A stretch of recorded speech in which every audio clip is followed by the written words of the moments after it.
আমাদের চারপাশের যত সজীব উপাদান আছে সবগুলোকে আমরা জীব নামে অভিহিত করি, জীব নামে চিহ্নিত করি। জীব কারা?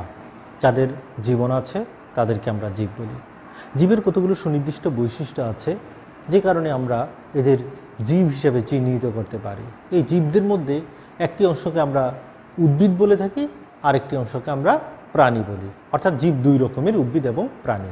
সুপ্রিয় শিক্ষার্থীরা, আজকে আমি আমার এই ক্লাসটি শুরু করছি 2020-21 শিক্ষাবর্ষের যারা একাদশ শ্রেণীতে ভর্তি হয়েছ তোমাদেরকে আমি আমার এই আজকের এই ক্লাসের মাধ্যমে আমি নওয়াব ফয়জুন্নেছা সরকারি কলেজে তোমাদেরকে আমি স্বাগত জানাচ্ছি। আমি তোমাদের সাথে আছি দেওয়ান মোহাম্মদ ইয়াসির আরাফাত, সহকারী অধ্যাপক, প্রাণীবিদ্যা বিভাগ, এবং আমার এই বিভাগে আরও তিনজন শিক্ষক আছে, জনাব মোহাম্মদ সাইদুল ফায়েজ, জনাব মোহাম্মদ রিপন মিয়া এবং শাহনাজ আক্তার। আমরা তোমাদের যেই রুটিন দেয়া আছে, বর্তমানে আসলে তোমাদের অনলাইনে ক্লাস হচ্ছে এবং অনলাইন পরবর্তী সময়ে যখন আমাদের সব কিছু স্বাভাবিক হয়ে যাবে, এখন অনলাইনে ক্লাস হওয়ার পেছনে কারণ হলো তোমরা জানো যে করোনা ভাইরাস কারণে কোভিড-19 নামক যেই রোগটি এখন পৃথিবীতে বিশ্বব্যাপী ছড়িয়ে পড়েছে। অতিমারী এই কোভিড-19-এর প্রভাবে এখন সকল শিক্ষা প্রতিষ্ঠান বন্ধ আছে। আমরা এই কারণে অনলাইনে ক্লাসে এখন তোমাদের সাথে মিলিত হচ্ছি। যখন পরিবেশ স্বাভাবিক হয়ে যাবে, যখন আমরা স্বাভাবিক পরিবেশে আমাদের ক্লাসরুম স্টাডিতে আমরা ফেরত আসতে পারবো, তখন আমরা দেখা গেছে তোমাদের এখন একটু কম ক্লাস হলেও তখন আমরা বেশি ক্লাস নিতে পারবো এবং সবার সাথে তোমাদের ফেস টু ফেস দেখা হবে, সবার ক্লাসে সরাসরি তোমরা অংশ নিতে পারবে। তো সুপ্রিয় শিক্ষার্থীরা, আমি যেই বিষয়টি তোমাদের পড়াবো সেটা হলো জীববিজ্ঞান দ্বিতীয় পত্র। জীববিজ্ঞানের তোমাদের দুইটা পার্ট আছে। তোমরা দেখবা যে বিজ্ঞান বিভাগের শিক্ষার্থীদের জন্য বাংলা, ইংরেজি, আইসিটি কমন সাবজেক্টের পাশাপাশি physics, chemistry, biology and math এই সাবজেক্টগুলো রয়েছে।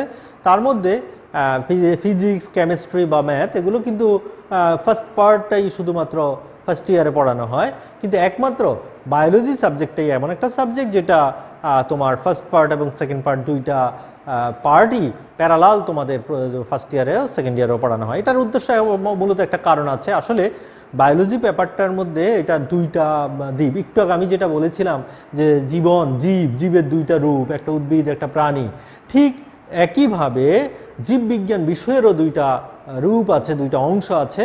একটা বলি আমরা উদ্ভিদ বিজ্ঞান বা বটানি, আর একটা হলো প্রাণীবিজ্ঞান বা জুলজি। যেই কারণে যেহেতু দুইটা একেবারে সম্পূর্ণ ভিন্ন ধরনের, দুইটা, একটা উদ্ভিদ নিয়ে একটা প্রাণী নিয়ে দুইটা ভিন্ন রকমের বিষয় আমরা আলোচনা করব, সেই জন্যই আসলে আমাদের এই দুইটা পেপার মানে প্যারালাল আমরা পড়াবো। যাই হোক, আমি যে কথাটা বলছিলাম, আমি তোমাদের জীববিজ্ঞান দ্বিতীয় পত্র আমি পড়াবো।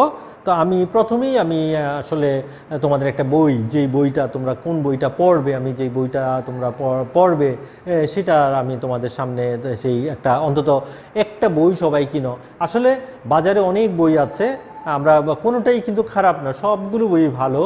যারা লিখেছেন তারা কিন্তু অবশ্যই তাদের যথেষ্ট মেধা আছে, যোগ্যতা আছে, যেই জন্য তারা বইগুলো বের করেছেন। তোমরা যে কোনো বই পড়তে পারো। তবে আমি যেই বইটা বেসিক্যালি ফলো করবো, আমি একাধিক বই ফলো করি, তার মধ্যে যেই বইটা বেশি ফলো করবো সেটা বা তোমাদের কিনতে বলবো সেটা হলো জীববিজ্ঞান দ্বিতীয় পত্র, গাজী আজমল, গাজী পাবলিকেশনের গাজী আজমলের যে বইটা, সেটা তোমরা কিনতে পারো। এছাড়া জীববিজ্ঞান আর একটা ডক্টর আব্দুল আলিমের বই আছে, তোমরা সেটাও কিনতে পারো। এই বইগুলো ভালো মানের বই, ভালো সবগুলোই ভালো। আমি আবারও বলছি, সবগুলো যে কোনো বই তোমরা কিনতে পারো। তবে এই বইগুলো আমি ফলো করব, যেই কারণে তোমাদেরকে আমি বলবো যে হ্যাঁ, এর মধ্য থেকে তোমরা একটা বই নিয়ে নিতে পারো। তো সুপ্রিয় শিক্ষার্থীরা, আমরা আজকের আসলে আমরা ওই রকমভাবে যাব না। আমি বিশেষ করে আজকে আমার বিষয়টার উপরে, সিলেবাস নিয়ে, বিষয় নিয়ে তোমাদেরকে দু একটি কথা বলবো। তোমরা একটু এই বিষয়গুলো খেয়াল করো, তাহলে আমি আশা করি তোমাদের পরবর্তী পড়াশোনা তোমরা খুব ভালোভাবে চালিয়ে যেতে পারবে।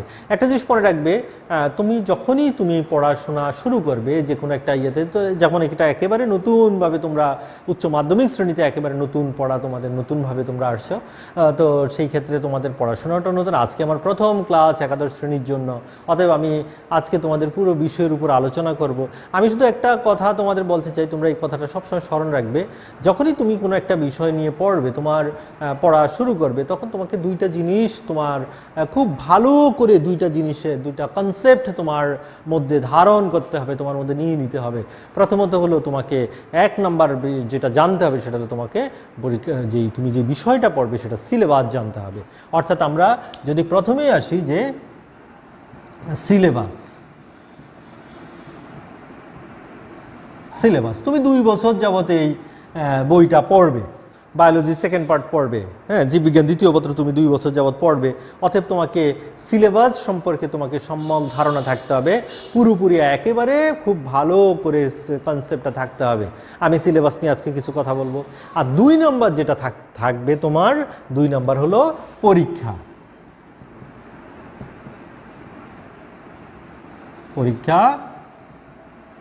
পদ্ধতি। অর্থাৎ তোমার কেমন করে পরীক্ষা হবে, কেমন প্রশ্ন আসবে, হ্যাঁ, বিগত বছরের প্রশ্নগুলো কেমন ছিল, এই ধারণাটা তোমাদের, এই কনসেপ্টটা তোমাদের থাকতে হবে। এটা যদি থাকে তাহলে, কারণ সত্যিকার অর্থে হ্যাঁ আমরা জ্ঞান অর্জনের জন্য পড়ি ঠিক আছে, কিন্তু আমাদেরকে এটাও মনে রাখতে হবে যে জ্ঞান অর্জনের পাশাপাশি আমাদের আরেকটি বিষয় কাজ করে, সেটা হলো যে আমি একটা ভালো রেজাল্ট করতে হবে, একটা ভালো ফলাফলও কিন্তু এখানে বড় ব্যাপার। অর্থাৎ ভালো ফলাফলের জন্য তুমি পরীক্ষা যে অ্যাটেন্ড করবে, তুমি পরীক্ষা বসবে, সেই পরীক্ষাটা কেমন হবে, প্রশ্ন কেমন আসবে, কোথা থেকে একটু বেশি প্রশ্ন হয়, কোথা থেকে কম হয়, এই জিনিসগুলো জানতে হবে। তুমি যদি একজন ফুটবল প্লেয়ার হয়, তাহলে তোমাকে মাঠে নামলে তোমাকে দেখতে হবে যে প্রতিপক্ষের দুর্বল জায়গাটা কোন জায়গা, তোমার গোল পোস্টটা কোনটা। তুমি যদি ফুটবল খেলতে নেমে যেই দিকে ইচ্ছে সেই দিকে গোল দিলে, তাহলে তো নিজের জালেও নিজে গোল দিয়ে দিতে পারো। অতএব তোমার পরীক্ষা পদ্ধতিটা তোমাকে ভালো করে জানতে হবে, যাতে করে তুমি তোমার লক্ষ্যে পৌঁছতে পারো। অতএব এইটা তোমার খুব গুরুত্বপূর্ণ বিষয়। আমি আজকে যে জিনিসটার উপরে, যেই বিষয়টার উপরে জোর দিব তোমাদের এই ক্লাসে, আসলে আমি আজকে ওই রকম করে কিছু পড়াবো না, আমরা নেক্সট ক্লাস থেকে মূল পড়ায় যাব। তবে আজকে আমি একটু তোমাদের সিলেবাসটা নিয়ে আলোচনা করি।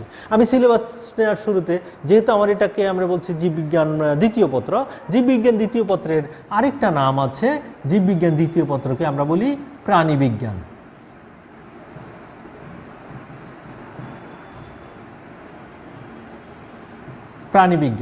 প্রাণীবিজ্ঞান ইংরেজিতে যেটাকে আমরা জুলজি বলি, হ্যাঁ, জুলজি, হ্যাঁ, জুলজি বা প্রাণীবিজ্ঞান। আমাদের এই বিষয়টা হলো জুলজি বা প্রাণীবিজ্ঞান। তাহলে প্রাণীবিজ্ঞান পড়তে হলে আমাকে প্রথমেই জানতে হবে প্রাণ কি, হোয়াট ইজ লাইফ। আমরা শুরুতে একটু কথা বলবো যে লাইফ কি, হোয়াট ইজ লাইফ।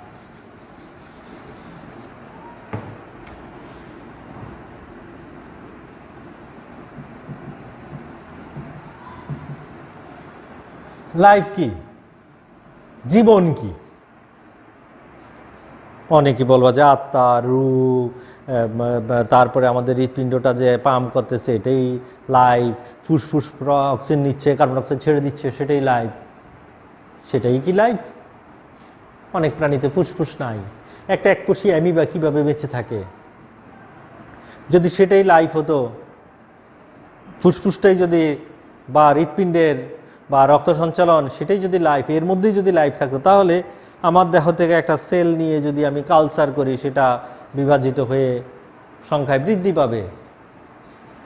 আমাদের জন্ম একটা মাত্র সেল থেকে, একটা মাত্র সেল বিভাজিত হয়ে বড় হয়ে একটা পূর্ণাঙ্গ প্রাণীতে পরিণত হয়ে যায়।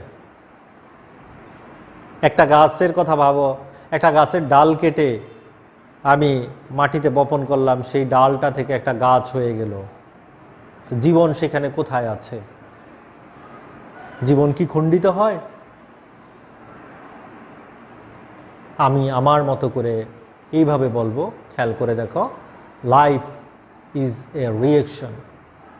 জীবন হলো একটা বিক্রিয়া। কোন বিক্রিয়াটাকে আমরা জীবন বলবো? আমাদের দেহে অনেক বিক্রিয়া চলে, বিভিন্ন রকমের জৈব রাসায়নিক প্রক্রিয়া, জৈব রাসায়নিক বিক্রিয়া আমাদের দেহে চলমান আছে, কিন্তু আমরা এর মধ্যে কোন বিক্রিয়াটাকে আমরা বলবো লাইফ? লাইফের বিক্রিয়াটা হলো আমরা যদি এইভাবে বলি glucose plus oxygen equal to carbon dioxide plus পানি প্লাস এনার্জি, শক্তি, তাহলে এই বিক্রিয়াটার নামই হলো লাইফ, জীবন। যে জীবে, যে কোষে, যে অঙ্গে এই বিক্রিয়াটা চলবে তারই জীবন আছে। একটা টেবিলের, একটা ইটের কোথাও কিন্তু এই ধরনের বিক্রিয়া চলে না, কিন্তু একটা এককোষী অ্যামিবার মধ্যে এই বিক্রিয়া চলে, হ্যাঁ একটু ভিন্নভাবে চলে। হ্যাঁ, একটা ব্যাকটেরিয়াতে এই বিক্রিয়া চলে, হ্যাঁ একটু ভিন্নভাবে চলে। ব্যাকটেরিয়াতে, অ্যামিবাতে ঠিক আছে, ব্যাকটেরিয়াতে ভিন্নভাবে চলে, সেখানে হয়তো অক্সিজেন ছাড়াই কিন্তু এই গ্লুকোজ থেকে এনার্জি তৈরি হয়। কিন্তু একটা উদ্ভিদে বা একটা প্রাণীতে কি হয়, এই oxygen plus glucose equal to carbon dioxide plus পানি প্লাস শক্তি, এই বিক্রিয়াটা চলে। এই বিক্রিয়া যেখানে চলবে সেখানেই জীবন আছে, যার মধ্যে এই বিক্রিয়াটা চলবে তারই জীবন আছে। তার মানে জীবনটা হলো এই ধরনের বিক্রিয়ার সমষ্টি, এই ধরনের রিঅ্যাকশনকে আমরা জীবন বলবো। তাহলে আমরা বুঝতে পারছি এই যাদের মধ্যে এই বিক্রিয়াটা ঘটে তাদের নিয়ে আমরা আমাদের এই বিজ্ঞানের এই শাখার আমাদের আলোচ্য বিষয়। তার মধ্যে আবার লাইফ তো উদ্ভিদ প্রাণী দুটোরই আছে, তার মধ্যে আমরা আবার প্রাণী নিয়ে আলোচনা করব। প্রাণী কারা?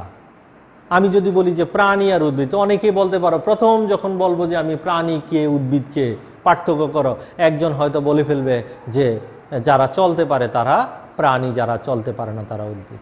আমি বলবো যে হ্যাঁ, পৃথিবীতে এরকম অনেক প্রাণী আছে যারা চলতে পারে না, সেসাইল অ্যানিমেল, নিশ্চল প্রাণী। হ্যাঁ, পরিফেরা পর্বের অনেক প্রাণী আছে যারা নিশ্চল প্রাণী। আর্থ্রোপোডা পর্বের অনেক প্রাণী আছে নিশ্চল প্রাণী, চলতে পারে না। এমনকি কর্ডাটা পর্বেরও কিছু প্রাণী আছে যারা নিশ্চল, চলতে পারে না। তাদের কি আমরা প্রাণী বলবো না?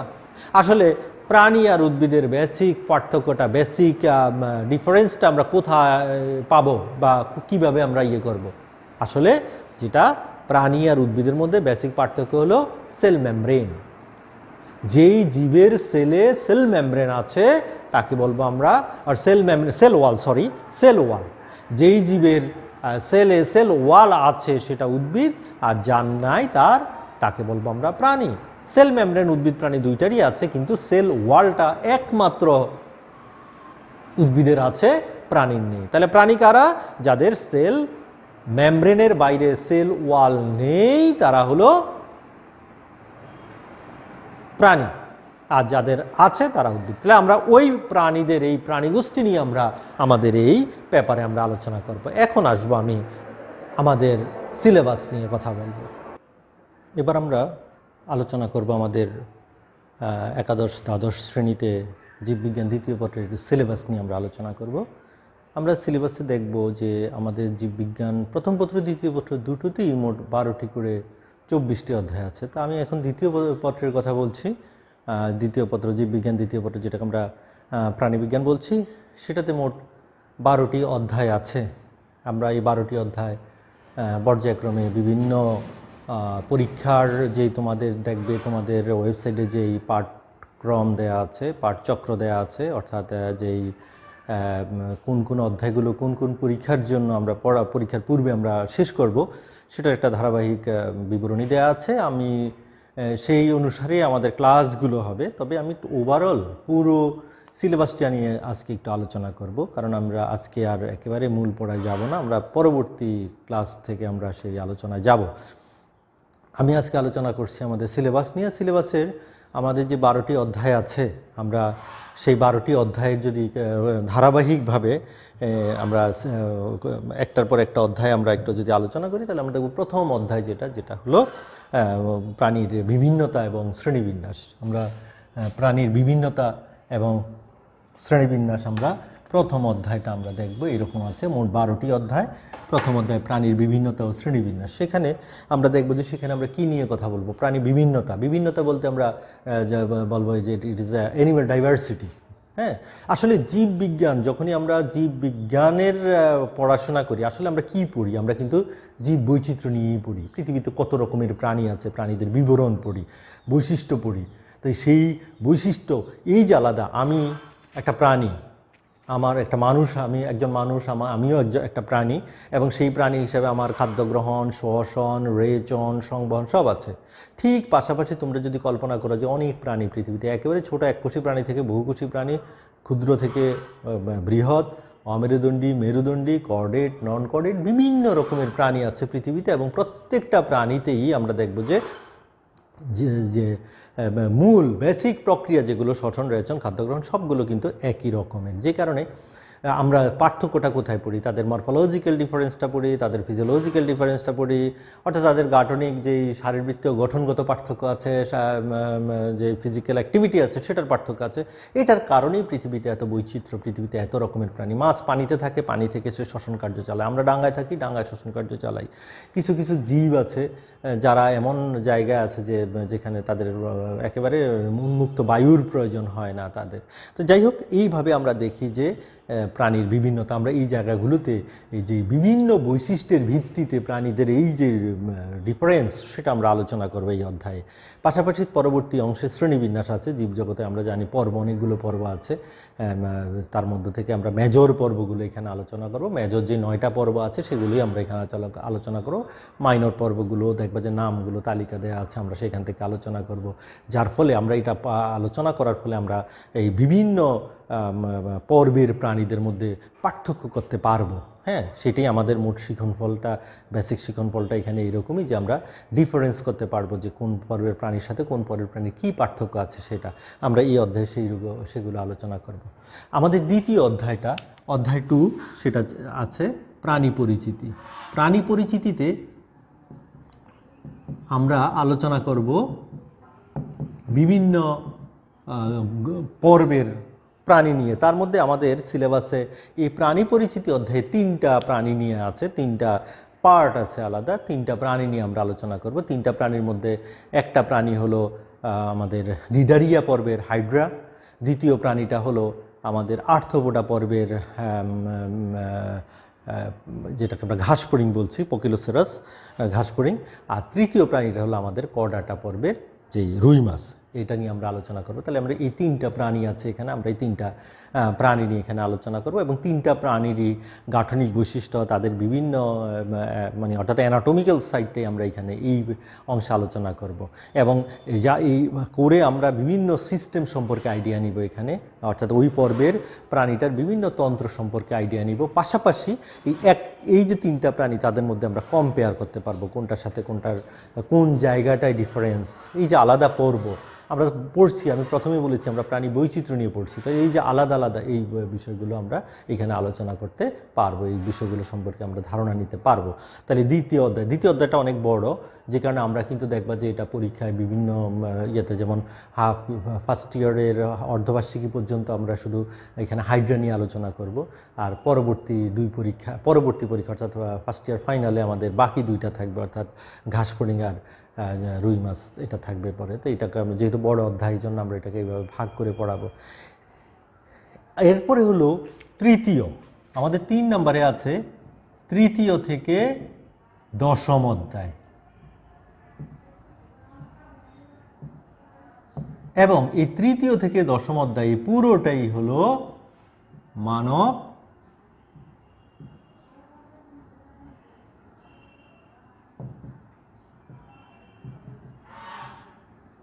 মানব শারীরতত্ত্ব। আমরা তৃতীয় থেকে 10ম অধ্যায় পর্যন্ত এই জায়গাটাতে আমরা মানব শারীরতত্ত্ব নিয়ে আলোচনা করব, হিউম্যান ফিজিওলজি নিয়ে আলোচনা করব। যদি আমরা জানি, তোমরা এর আগে পড়ে আসছো নিচের ক্লাসগুলোতে, যে মানুষের বিভিন্ন তন্ত্রের গঠন টঠন এগুলো আলোচনা ছিল, এগুলো তোমরা দেখেছো। আমরা এখানে কিন্তু তন্ত্রের গঠনটা খুব কমই পড়বো, কিন্তু এই তন্ত্রগুলো কিভাবে কাজ করে। হ্যাঁ, আমি কিন্তু এটাকে বলে থাকি, এটা হলো প্রি মেডিকেল কোর্সের মতো। অনেকটা তোমরা যারা যদি পরবর্তীতে মেডিকেল পড়ার চিন্তা ভাবনা থাকে, এই সাইডটা তোমরা খুব ভালো করে তোমরা পড়বা একটা মানুষের বিভিন্ন তন্ত্রগুলো কিভাবে কাজ করে, একটা মানুষের তন্ত্রগুলোর মানে এই যে কর্মকাণ্ড সেটা আমরা এই জায়গা থেকে, এবং শুধু কর্মকাণ্ড না, আমরা কিভাবে কাজ করে সেটা পড়ার পাশাপাশি প্রায় প্রতিটা অধ্যায়েই আমরা দেখব যে ডিসঅর্ডারগুলো আছে, অর্থাৎ একটা এই অঙ্গগুলো কিভাবে অসুস্থ হয়, অসুস্থ হলে কি হয়, এই জিনিসগুলো কিন্তু এখানে আলোচনায় আছে। তো সেইখানের মধ্যে আমরা যদি দেখি তৃতীয় অধ্যায়টাই আছে আমাদের পরিপাক ও শোষণ নিয়ে, অর্থাৎ যেখানে আমরা জানি আমাদের খাদ্য পরিপাক করার জন্য একটা পরিপাকতন্ত্র আছে, এবং সেই পরিপাকতন্ত্রে কীভাবে খাদ্যটা পরিপাক হয়, কীভাবে পরিশোষণ হয়, কীভাবে বর্জ্য অপসারণ হয়, সেটা নিয়ে আমরা এখানে পুরোটা আছে। বিভিন্ন এনজাইম কীভাবে কাজ করে সেটা নিয়ে আমরা আলোচনা করব। পাশাপাশি এখানে আরেকটা জিনিস আছে, সেটা হলো এই জায়গায় আরেকটা আলোচ্য বিষয় আছে, সেটা হলো যে এখানে আমরা দেখব যে ডিসঅর্ডারগুলো আছে, ওবেসিটি নিয়ে কথা আছে, হ্যাঁ, স্থূলতা যেটাকে আমরা বলছি। তারপরে কি অসুস্থ হলে আমাদের কি কি অসুস্থতা আমরা এখানে দেখি, সেটাও এই অংশে আমাদের আলোচ্য বিষয়ের মধ্যে আছে। এটা হলো পরিপাক ও শোষণ। এরপরের অধ্যায়টাও খুবই গুরুত্বপূর্ণ, যেটা হলো রক্ত ও রক্ত সঞ্চালন। আমরা রক্ত ও রক্ত সঞ্চালনের মধ্যে আমরা দেখব যে, বা রক্ত সংবহন যেটা আমরা বলছি, সেইখানে কিন্তু এটা খুব গুরুত্বপূর্ণ, খুবই বড়, মোটামুটি বড় একটা অধ্যায়। এইখানে আমাদের দুইটা সাইড নিয়ে আমরা এখানে পড়াটাই, এই অধ্যায়ের পড়াটা আমাদের দুইটা অংশে বিভক্ত। প্রথম অংশটা আমরা রক্তের গঠন, রক্তের কাজ, রক্ত সংবহন পদ্ধতি, হৃৎপিণ্ডের গঠন, এগুলো নিয়ে আমাদের আলোচনা আছে, এবং হৃৎপিণ্ড কীভাবে কাজ করে, এসএ নোড, এভি নোড, অর্থাৎ তারপরে পেসমেকার, এই সংক্রান্ত কথাবার্তা আছে আমাদের প্রথম অংশে। আর দ্বিতীয় অংশটা গিয়ে কিন্তু হলো রোগ নিয়ে কথাবার্তা আছে। আমরা জানি বর্তমান সময়ে কিন্তু আমাদের প্রায় প্রতিটা ফ্যামিলিতে আমাদের এই রক্ত সংবহন সংক্রান্ত জটিলতার রোগী আছে। যেমন কেউ আছে হয়তো উচ্চ রক্তচাপের রোগী, কেউ আছে নিম্ন রক্তচাপের অর্থাৎ লো প্রেশারের রোগীও অনেক ক্ষেত্রে আছে। আর আরেকটা কমন ডিজিজ হলো আমাদের, যেটাকে আমরা বলছি হার্টের প্রবলেম, হার্টের বিভিন্ন যেমন হার্টের কারো ব্লক আছে, কারো হার্টের ফেইলিউরের রোগী আছে, হার্ট অ্যাটাকের রোগী আছে, পেসমেকার জনিত সমস্যার রোগী আছে। আমরা এই সাইডটাতে কিন্তু আমাদের এই অংশের পড়া আছে, অর্থাৎ একটা হার্টের এই যে ডিসঅর্ডারগুলো, কী কী ডিসঅর্ডার থাকে, কী কী অসামঞ্জস্যতা থাকে হার্টে, আমরা এই জায়গাটাতে সেটা আমরা আলোচনা করব আমাদের এই জায়গাটাতে। এবং শুধু এই ডিসঅর্ডারটা কেন হয়, কি ধরনের প্রবলেম সেখানে ক্রিয়েট হয়, পাশাপাশি সেটা থেকে প্রতিকার পাওয়ার জন্য আমরা কি কি ব্যবস্থা নিতে পারি, কি কি পূর্ব ব্যবস্থা নিতে পারি, বা পরবর্তী কি কি ব্যবস্থা নিতে পারি, সেগুলো কিন্তু এই জায়গাটাতে আমাদের আলোচ্য সূচিতে আছে, আমাদের এই সিলেবাসের অন্তর্ভুক্ত সেটা। অতএব আমরা এই জায়গাটা দেখব। এই গেল চতুর্থ অধ্যায়। পঞ্চম অধ্যায় হলো শ্বসন ও শ্বাসক্রিয়া। সেইখানেও আমরা দেখব যে এটা আরেকটা তন্ত্র, আমাদের আরেকটা সিস্টেম এখানে, যে শ্বসন আমরা কিভাবে শ্বাসকার্য চালাই। আমরা জানি আমাদের শ্বসনতন্ত্রের শ্বসনের জন্য একজোড়া ফুসফুস আছে শ্বসন অঙ্গ হিসাবে, এবং সেটার সাথে আনুষঙ্গিক আরও অঙ্গ আছে, ট্রাকিয়া সহ আমাদের একেবারে নাসারন্ধ্র থেকে শুরু করে ফুসফুস পর্যন্ত পুরোটাই আমাদের শ্বসনতন্ত্র, এবং এর মাধ্যমে কিন্তু আমরা শ্বাসকার্য চালাই। শ্বাসের সাথে বিপাক এবং খাদ্যের ব্যবহার, শক্তি, এটার সাথে কিন্তু সম্পর্ক আছে। আমি কিন্তু শুরুতে একবার বলেছি প্রাণ মানেই হলো হোয়াট ইজ লাইফ। আমি বলেছি যে গ্লুকোজ প্লাস অক্সিজেন, এই যে প্লাস অক্সিজেন, এই যে অক্সিজেনটা আমার দেহে যাবে, সেটার জন্য আমাদের এই শ্বাস অপরিহার্য। আবার এখানে বাই প্রোডাক্ট হিসাবে আমরা এখানে উৎপন্ন হয় কার্বন ডাইঅক্সাইড আর পানি। সেই যে কার্বন ডাইঅক্সাইড, সেটাও আমাদের শ্বাসের মাধ্যমে, নিঃশ্বাসের মাধ্যমে দেহ থেকে বেরিয়ে যাবে। অতএব এই প্রক্রিয়াগুলো চলার জন্য অবশ্যই আমাদের এই শ্বসনতন্ত্রটা সুস্থ, স্বাভাবিক, সুন্দরভাবে কাজ করতে হয়। অতএব এইখানে আমরা এই শ্বসনতন্ত্র নিয়ে আমরা আলোচনা করব। শুধু শ্বসনতন্ত্র নিয়ে আলোচনা করব। পাশাপাশি এই যে শ্বাস প্রক্রিয়াটা, নিঃশ্বাস প্রশ্বাস কীভাবে হচ্ছে, অন্তঃশ্বাসন কীভাবে হচ্ছে, কীভাবে অর্গানগুলো কাজ করছে, কীভাবে রক্ত এই অক্সিজেনটাকে পরিবহন করে নিয়ে যাচ্ছে, কার্বন ডাইঅক্সাইডটাকে বয়ে নিয়ে দেহ থেকে বের করে দিচ্ছে, এই ব্যাপারগুলো আমরা এখানে এই অধ্যায়ে আমাদের আলোচনার বিষয়। তার পাশাপাশি ওই যে যথারীতি এখানেও দুইটা রোগ নিয়ে আমরা কথা বলবো। একটা হলো এই শ্বসনতন্ত্রের রিলেটেড দুইটা রোগ, একটাকে বলছি আমরা সাইনোসাইটিস, আরেকটা হলো ওটিটিস মিডিয়া। সাইনোসাইটিস এবং ওটিটিস মিডিয়া দুইটি বেসিক্যালি, ওটিটিস মিডিয়াটা বেশিরভাগ ক্ষেত্রে শিশুদের হয়, সাইনোসাইটিসটা শিশুদেরও হয়, বয়স্কদের ক্ষেত্রে হয়। তাহলে আমরা এই জায়গাটাতে আমরা এই রোগগুলো নিয়ে আমরা এখানে আলোচনা করব। এবং তার পাশাপাশি আমরা আরেকটা দেখবো, একজন ধূমপায়ী আর একজন অধূমপায়ীর মধ্যে শারীরবৃত্তীয় কর্মকাণ্ড, অর্থাৎ ফুসফুসের গঠন, ফুসফুসের ফাংশনে কতটা পার্থক্য আছে, আমরা সেটা এখানে আলোচনা করব। গেল আমাদের এটা। তারপরের অধ্যায় যেটা ষষ্ঠ অধ্যায়, বর্জ্য ও নিষ্কাশন, অর্থাৎ এখানে আমরা দেখব বর্জ্য, হিউম্যান যে এক্সক্রেটর যেগুলো আছে, অর্থাৎ যেগুলো আমাদের যেই এক্সক্রেশনের ফলে, বিপাকের রেচনের ফলে যে বর্জ্যটা উৎপন্ন হয়, নাইট্রোজেন গঠিত বর্জ্য উৎপন্ন হয়, এবং সেটাকে দেহ থেকে বের করে দেওয়ার জন্য যেই অঙ্গ আছে, যেই তন্ত্র আছে, সেটা হলো যেই তন্ত্র আছে সেটাকে আমরা রেচনতন্ত্র বলি। আমাদের রেচনতন্ত্রের প্রধান রেচন অঙ্গ হলো কিডনি। একজোড়া কিডনি আছে আমাদের। এই কিডনি বৃক্ক, এটা রক্ত থেকে ইউরিয়া, ইউরিক অ্যাসিড, ক্রিয়েটিনিনের মতো ক্ষতিকর বর্জ্য উপাদানগুলোকে ফিল্টার করে এগুলোকে আলাদা করে, এবং সেটা ইউরেটার এবং ইউরেটারের পরে মূত্রথলি হয়ে ইউরেথ্রার মাধ্যমে দেহ থেকে বের করে দেয়। তাহলে এইভাবে আমাদের আছে, এবং আমরা এখানে যেই এটা নিয়ে পড়ব, এবং এই রেচন তন্ত্রের যে গাঠনিক একক সেটাকে আমরা ন্যাফ্রন বলি। ন্যাফ্রনের গঠন এখানে আলোচনার বিষয় আছে। তার পাশাপাশি এখানে আরও আছে যে যা এখানে আমরা আলোচনা করব, বিশেষ করে কিভাবে এই রেচক পদার্থগুলো উৎপন্ন হয়, অর্থাৎ মূত্র উৎপাদনের কৌশলটা আমরা আলোচনা করব। তারপরে দেহের মধ্যে কিভাবে আমাদের অম্ল ক্ষারের ব্যালেন্স হয় সেটা আলোচনা করব, কিভাবে অ্যাসিডের ব্যালেন্স হয় সেটা আলোচনা করব, কিভাবে আমার দেহ থেকে লবণের ভারসাম্য রক্ষিত হয় সেটা দেখব, কিভাবে পানির ভারসাম্য রক্ষা হয় সেটা দেখব। তো এইখানে কিন্তু আমরা এই জিনিসগুলো আলোচনা করব। পাশাপাশি আমরা এইখানেও যথারীতি আরেকটা রোগ নিয়ে আমরা আলোচনা করব, যেটা হলো আমরা জানি অনেকেরই বৃক্কের জটিলতা হয়, বৃক্কের বিভিন্ন ধরনের প্রবলেম হয়, এবং সেই প্রবলেম থেকে উত্তরণের জন্য আমরা পূর্ববর্তী কী ব্যবস্থা নিব, পরবর্তী কী ব্যবস্থা, অর্থাৎ বৃক্ক যদি কোনো কারণে বিকল হয়ে যায়, কাজ না করে, তাহলে সেই ক্ষেত্রে আমাদের কি ব্যবস্থা আছে, কি ব্যবস্থা অবলম্বন করে আমরা সেটা থেকে ওভারকাম করতে পারি, সেই সংক্রান্ত কিছু কথাবার্তা এখানে আছে। আমরা সেটা আলোচনা করব এই অধ্যায়ে। এরপরের অধ্যায় সপ্তম অধ্যায় আছে অঙ্গ ও অঙ্গচালনা। হ্যাঁ, আমরা দেখব যে আসলে আমাদের এখানে আমাদের দেহে অনেকগুলো চলন ও অঙ্গচালনা, অধ্যায়টা হলো চলন ও অঙ্গচালনা। আমরা এখানে দেখব যে আমাদের চলন মানে হলো মুভমেন্ট, অর্থাৎ এক স্থান থেকে আরেক স্থানে যাওয়া আসা করা। তো সেটার জন্য কি হয় সেটা আমরা যদি খেয়াল করে, আমাদের দেহে কি আছে, মাংস আছে আর হাড় আছে, অস্থি আছে। আর যদি দুইটাকে আলাদা করি তাহলে হাড়গুলো দেখা যাবে কতগুলো কঞ্চির মতো, আর মাংসটাকে একটা দলা পাকানো মাংসের টুকরো হয়ে যাবে বাকিটা। কিন্তু সেটা একত্রে হাড়ের গায়ে লাগানো থাকার কারণে আমরা কিন্তু একটা কাঠামোতে আছি, যেই কারণে আমরা কিন্তু চলাফেরা করতে, এবং এই চলাফেরা, এই যে আমি হাত নাড়াচ্ছি, এখানে কিন্তু আমার অস্থি এবং পেশি দুইটা কিন্তু কাজ করছে, যার ফলে এই চলন ও অঙ্গচালনা অধ্যায়ে আমরা কিন্তু আলোচ্য বিষয় দুইটা, একটা হলো পেশি, একটা হলো অস্থি।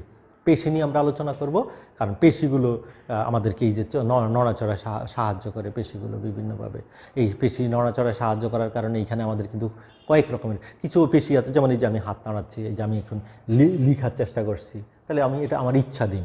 আর আমার হৃৎপিণ্ড যখন এই যে রক্ত পাম্প করছে, আমার ফুসফুস যে আমাকে শ্বাস নিচ্ছে, আমাকেই থামতে হচ্ছে, আমাকে ওইখানে মন দিতে হচ্ছে না, ওইটা অটোমেটিক স্বয়ংক্রিয়ভাবে আমার জন্মের সময় ওইটা চাবি অন করা আছে, এবং যেদিন চাবি অফ হয়ে যাবে সেদিন আমি মারা যাব। অর্থাৎ ওইটা স্বয়ংক্রিয়ভাবে আমার কিছু কিছু ক্ষেত্রে মস্তিষ্ক দ্বারা নিয়ন্ত্রিত, কিছু কিছু ক্ষেত্রে মস্তিষ্ক নিয়ন্ত্রণ করতে হয় না, এটা অটোমেটিক হয়ে যায়। তাহলে এই রকমের কিছু পেশি আছে, সেটাকে অনিচ্ছিক পেশি বলে। আবার হৃৎপেশির কথা বললাম একটু আগে, যা হৃৎপিণ্ড পাম্প করতেছে, সেটাও একটু ভিন্ন, এটা অনিচ্ছিক পেশি থেকে একটু কাঠামোগতভাবে ভিন্নতা আছে। তাহলে এই ধরনের আমরা পেশি দেখব। পাশাপাশি আমাদের বিভিন্ন 206টা হাড় আছে, যদিও আমাদের জন্মের আগে পরে এই সময়টা হাড়ের সংখ্যাটা কম বেশি হয়। সাধারণত জন্মের সময় হাড় একটু বেশি থাকে, আবার পরবর্তীতে হয়, আবার জন্মের সময় কিছু কিছু হাড় থাকে না, যেটা পরবর্তীতে তৈরি হয়। তাই এই যে হাড়ের গঠন, হাড়গুলো এই যে একটার সাথে একটা, এই যে দেখো জয়েন্ট আছে, এখানে জোড়া, এটা জোড়া, এই যে জোড়াগুলো আছে, তাহলে হাড়গুলো কীভাবে জোড়া থাকে, জয়েন্ট, এই অস্থিসন্ধি আর কি যেটা। তো এইভাবে আমরা এই জায়গাগুলোতে আমরা দেখব যে এইভাবে বিভিন্ন আমরা এই অংশগুলো এখানে আমাদের আলোচ্য বিষয়ের অন্তর্ভুক্ত হলো অস্থি, বিভিন্ন অস্থিগুলো। তাহলে এই দুইটা, আবার পাশাপাশি এইখানেও কিছু রোগ নিয়ে আমরা আলোচনা করব। বিশেষ করে আমরা যে অ্যাভেলেবেল সচরাচর যেটা হয় আমাদের, যে অস্থিভঙ্গ, হাড় ভেঙে যায়, জয়েন্ট মস্কে যায়, তারপরে অস্থিসন্ধি স্থানচ্যুত হয়ে যায়, এই জিনিসগুলো আমরা এই অধ্যায়ে আলোচনা করব। কিভাবে একটু প্রাথমিকভাবে এইখানে এগুলো আলোচনা করার উদ্দেশ্য এই না আমাদেরকে একদম ডাক্তার বানায়, তোমাদেরকে ডাক্তার বানিয়ে ফেলবো বা আমরা একদম ডাক্তার হয়ে গেছি, ব্যাপারটা এরকম না। সেটা আলাদা জিনিস। এটা হলো আমরা জাস্ট একটা প্রাথমিক, এই যে যা রোগের কথা বলতেছি প্রত্যেকটা আমরা একটা প্রাথমিক ধারণা নিব, যাতে করে দেখো আমার সামনে একটা লোক অ্যাক্সিডেন্ট হয়ে হাড় ভেঙে যেতে পারে, তখন আমি প্রাথমিকভাবে তাকে ডাক্তারের কাছে নিতে আমার 1 ঘন্টা লাগবে। এই 1 ঘন্টা সময়ের মধ্যে আমি যদি আমার জানা থাকে, তাহলে তো আমি অন্তত তাকে অন্তত একটু আরাম দিতে পারি, একটু যন্ত্রণা থেকে মুক্তি দিতে পারি। এই জন্যই এই সিলেবাসে এই অংশগুলো অন্তর্ভুক্ত করা হয়েছে। তাহলে আমরা এখানে এটা দেখব। তারপরে আমরা চলে যাব অষ্টম অধ্যায়। অষ্টম অধ্যায় খুবই গুরুত্বপূর্ণ একটা অধ্যায়, যেটা হলো সমন্বয় ও নিয়ন্ত্রণ। সমন্বয় নিয়ন্ত্রণে যেটা হয়, যেটা আমরা এখানে আলোচনা করব, সেটা হলো আমাদের প্রথমত আমরা এখানে আমাদের মস্তিষ্ক এবং স্নায়ুতন্ত্র নিয়ে কথা বলবো। আমরা জানি আমাদের সব কিছু নিয়ন্ত্রণ করে আমাদের মস্তিষ্ক। আমাদের মস্তিষ্কটা একটা সুগঠিত অঙ্গ এবং এবং স্নায়ুতন্ত্রের একটা সেন্টার বা কেন্দ্রীয় অংশে আছে। তো এই মস্তিষ্ক নিয়ে আমরা মস্তিষ্কের গঠন, কাঠামো, প্রতিটা অংশের কাজ, মস্তিষ্কের যতগুলো অংশ আছে সেগুলো অরিজিনটা কোথা থেকে উৎপন্ন হয়, কোন অংশের কী কাজ, সেগুলো নিয়ে আমরা আলোচনা করব এখানে। তার পাশাপাশি আমাদের মস্তিষ্ক থেকে কতগুলো স্নায়ু দেহের বিভিন্ন অঙ্গে চলে গেছে, যেগুলোকে আমরা করোটিক স্নায়ু বলি। এই 12 জোড়া করোটিক স্নায়ু নিয়ে আমরা এদের উৎপত্তি, কাজ, এদের প্রকৃতি, এগুলো নিয়ে আমরা এখানে আলোচনা করব। তারপরেই আছে এখানে আমরা দুইটা আমাদের সংবেদী অঙ্গ নিয়ে কথা বলবো। আমাদের খুবই গুরুত্বপূর্ণ দুইটা সংবেদী অঙ্গ, একটা হলো চোখ, একটা হলো কান। আমাদের চোখ কান নিয়ে আমরা কথা বলবো। দুইটাই আমাদের খুবই গুরুত্বপূর্ণ অঙ্গ। এই দুইটা ছাড়া পৃথিবী অন্ধকার এবং নিঃশব্দের পৃথিবী হবে যদি আমাদের এই চোখ আর কান না থাকে। অতএব এই দুইটা অঙ্গ কেমন, তাদের গঠন কি, তাদের কাজ কীরকম করে, এই দুইটা যদি কোনো কারণে ক্ষতিগ্রস্ত হয় তাহলে কী কী সমস্যা হবে, এইগুলো নিয়ে আমরা এখানে আলোচনা করব। তারপরেই আছে এই অংশে কিছু, যেহেতু নিয়ন্ত্রণের কথা আছে, সমন্বয় নিয়ন্ত্রণ, তো নিয়ন্ত্রণ করতে গেলে আমার দেহের পুরো নিয়ন্ত্রণ হয় হরমোন দ্বারা। মস্তিষ্ক নিয়ন্ত্রণ করি, কিন্তু তার যেই নিয়ন্ত্রণের উপকরণ, মাধ্যম, সেটা হলো হরমোন। তো এখানে হরমোন আছে, হরমোন দিয়ে বডিটা নিয়ন্ত্রিত হয়। তাহলে এই হরমোন নিয়ে আমরা এখানে কথা বলবো। তাহলে গেল হরমোন সংক্রান্ত কথাবার্তা। সেই হরমোনের কোথা থেকে সিক্রেট হয়, কী ধরনের হরমোন, এবং এর পাশাপাশি এই হরমোনের কম সিক্রেট হলে কি হয়, বেশি সিক্রেট হলে কি হয়, এই ধরনের কিছু, অর্থাৎ বিভিন্ন গুরুত্বপূর্ণ কতগুলো হরমোনের কাজ সম্পর্কে বলা আছে এই অধ্যায়ে। এবং সেগুলোর যেই কম বা বেশি সিক্রেশন হলে কি কি প্রতিক্রিয়া হয়, সেটা আমরা এখানে আলোচনা করব। সমন্বয় নিয়ন্ত্রণের পরের অধ্যায়টা হলো আমাদের মানব জীবনের ধারাবাহিকতা। মানব জীবনের ধারাবাহিকতা বুঝাই যায় যে একটা মানুষের জীবন শুরু হয় কোথা থেকে। আমাদের জীবন শুরু হয়েছে কোথা থেকে? একটা মাত্র কোষ থেকে, এককোষী একটা সেল, যেটাকে আমরা শুক্রাণু ডিম্বাণু বলছি। শুক্রাণু ডিম্বাণু মিলিত হয়ে জাইগোট হয়েছে, জাইগোটটাই বিভাজিত হয়ে তোমার মতো একজন মানুষ হিসেবে পৃথিবীতে ভূমিষ্ঠ হয় এবং পরবর্তীতে বৃদ্ধি পেয়ে আমরা আকারে অনেক বড় হয়ে যাই। এই যে একজন মায়ের গর্ভে কীভাবে একটা সন্তান লালিত পালিত হয়, তার যে বিভিন্ন স্টেজগুলো, সেগুলো নিয়ে আমরা এখানে আলোচনা করব। বা একটা সন্তান জন্ম না দানের প্রক্রিয়াটা কীরকম, একটা সন্তান বিকশিত হওয়া শুরুটা কোথা থেকে হয়, শুক্রাণু কীভাবে তৈরি হয়, ডিম্বাণু কীভাবে তৈরি হয়, এই বিষয়গুলো আমরা এখানে প্রথম আলোচনা করবো। অর্থাৎ মানুষের প্রজনন তন্ত্র নিয়ে আলোচনা, প্রজনন তন্ত্র এবং প্রজনন প্রক্রিয়া নিয়ে আমরা আলোচনা করবো। একটা মানুষের বিকাশ নিয়ে আলোচনা করব, গ্রোথ, ডেভেলপমেন্ট, এগুলো নিয়ে আলোচনা করব। তো এই জায়গাটাতে আমরা দেখব যে এইখানে বিশেষ করে এইখানে আমরা এই যে আমাদের জীবনের ধারাবাহিকতায় কতগুলো স্টেজ আমরা আলোচনা করব। তার পাশাপাশি মানুষের যে ডেভেলপমেন্ট, সেটা আলোচনা করব। এই যে জার্মিনাল লেয়ারগুলো নিয়ে আলোচনা করব, জার্মিনাল লেয়ারের পরিণতি আলোচনা করব, ভ্রূণীয় স্তর নিয়ে আলোচনা করব।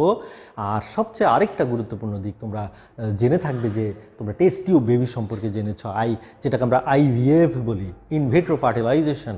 ইনভিট্রো ফার্টিলাইজেশনে দেখা গেছে যে কৃত্রিমভাবে যে সকল মা ন্যাচারালি প্রক্রিয়ায় সন্তান ধারণ করতে অক্ষম হয়ে যায়, তাদেরকে কৃত্রিমভাবে নিষেক প্রক্রিয়া ঘটিয়ে সন্তানের জন্ম ন্যাচারাল ওয়েতেই হবে, কিন্তু নিষেক প্রক্রিয়াটাকে কৃত্রিমভাবে করে দেওয়ার মাধ্যমে এই যে সন্তান জন্মদান প্রক্রিয়াটাকে বলা হয়েছে ইনভিট্রো ফার্টিলাইজেশন, বা এটা এই শিশুটাকে, যে শিশুটা জন্মানো থাকে, টেস্ট টিউব বেবি বলা হয়। তো আমরা এই প্রক্রিয়াগুলো এখানে আলোচনা করব।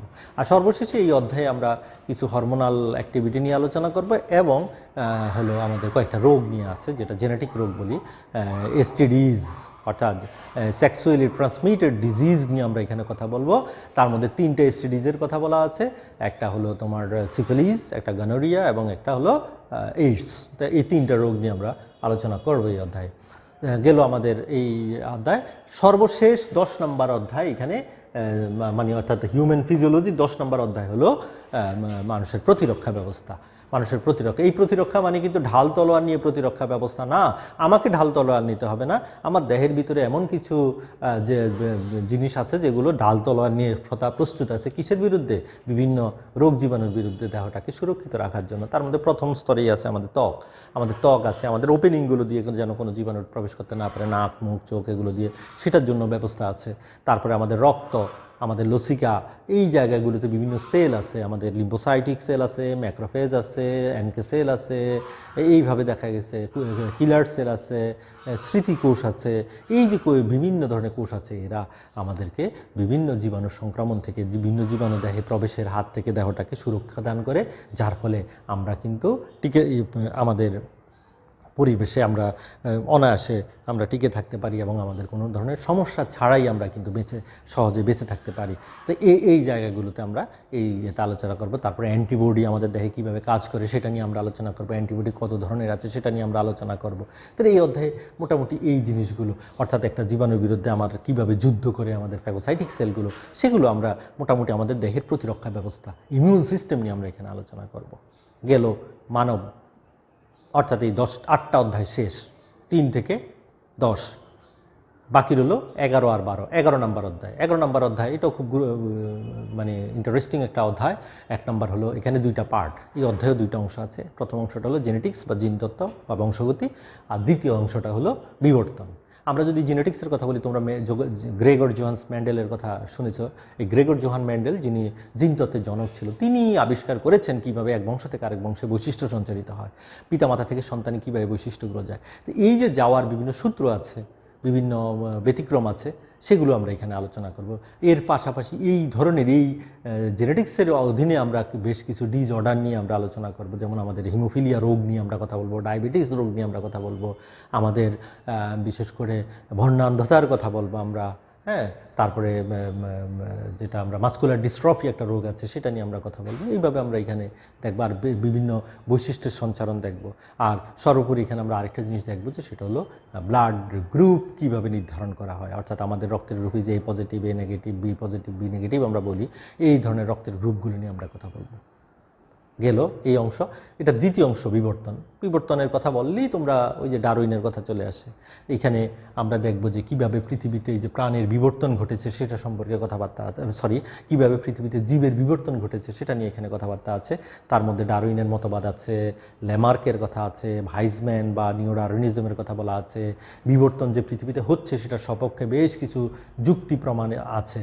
আর সর্বোপরি এখানে আছে একটা জিনিস, সেটা হলো যেটাকে আমরা বলছি এই জিওলজিক্যাল টাইম স্কেল, ভূতাত্ত্বিক কালপুঞ্জি, অর্থাৎ পৃথিবীতে সেই 500 কোটি থেকে বছর আগ থেকে এই পর্যন্ত ঘটনা প্রবাহের একটা টাইম স্কেল আছে, সেটা আমরা এখানে আলোচনা করব। সর্বশেষ অধ্যায়, একটু ব্যতিক্রমী একটা অধ্যায়, আচরণ, প্রাণীর আচরণ নিয়ে, হ্যাঁ, অ্যানিম্যাল বিহেভিয়ার। এবং অ্যানিম্যাল বিহেভিয়ার তোমরা জানো যে জীববিজ্ঞানের একটা শাখা আছে যেটাতে অ্যানিম্যাল বিহেভিয়ার নিয়ে আলোচনা করা হয়, যেটাকে বলা হয় ইথোলজি।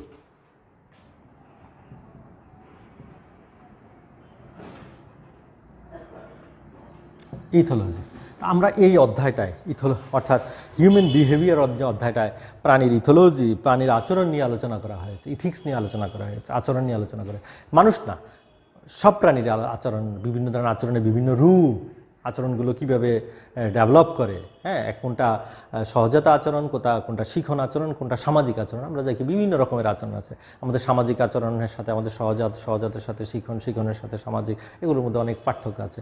এগুলো এই অধ্যায়ে মূলত এইগুলো নিয়ে আলোচনা, এবং কতগুলো প্রাণীর বিশেষ কিছু আচরণ নিয়ে। মৌমাছির যেমন এই যে মধু সংগ্রহ, বাসা তৈরি, সেটা একটা পাখি, টুনটুনি পাখির বাসা তৈরি, একটা গাংচি যে পানকৌড়ি কীভাবে তার সন্তানের পালন করে, একটা ব্যাঙ, একটা থ্রি স্পাইন স্টাকল ব্যাকফিশ কীভাবে তার সন্তান প্রতিপালন করে, এখানে এই অধ্যায়ে সেগুলো নিয়ে আলোচনা আছে, আমরা সেগুলো আলোচনা করব। প্রিয় শিক্ষার্থীরা, তোমরা বোধহয় বোরিং হয়ে গেছো আমার এই